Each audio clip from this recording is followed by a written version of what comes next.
probably will be very similar. They're going to just barely miss the playoffs, but they're going to be competitive in a lot of their games just because of how good that defense is.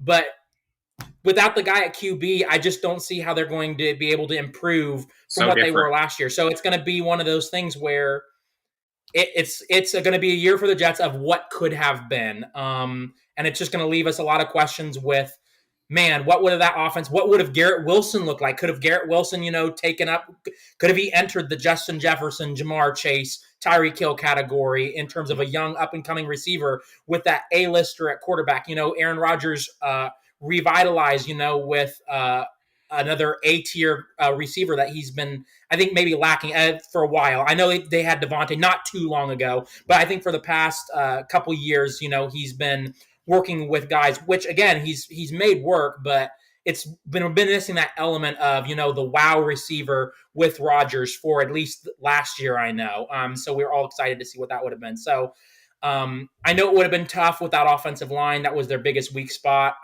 And it looks like it came back to bite them in the very first game. That offensive line. But at the end of the day, you can't really blame it. It's a freak injury. Like, that's a routine play, and his Achilles heel just went right there on the field. So it's sad for the Jets, just because I was looking forward to adding them into the discussion of a loaded AFC, and now just with that game in of itself. So that was like what the Rodgers, but that game was insane. I personally feel like the Bills had more responsibility of why they won that than the Jets actually winning it. Again, you have to take advantage of what you're given, but.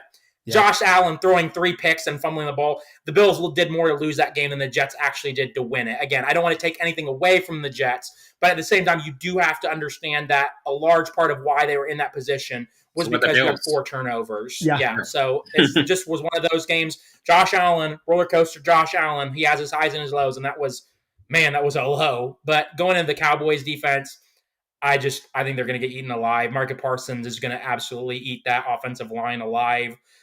Their young secondary is just going to probably lock them up just because I don't think Zach Wilson could get it done. So sad for the Jets, man. It hurts. It hurts here. Yeah. To you, Savon, in terms of what you saw from that game, obviously the disappointment of and just frustration of Rodgers going out that early. Mm-hmm. What did you think about what that means for the Jets going forward, and also just like Micaiah was saying, Buffalo really gave that game away in many key moments, and Josh Allen has highs, has extreme lows, and just could not balance it out. I got like 5 things I took away from this game. One, obviously, Aaron Rodgers is out for the season. Zach Wilson, can he get it done? There's still question marks right there. He didn't really look good because that offensive line, they tried to get Aaron Rodgers, put all the eggs in one basket. Like Micaiah said, it's a freak accident.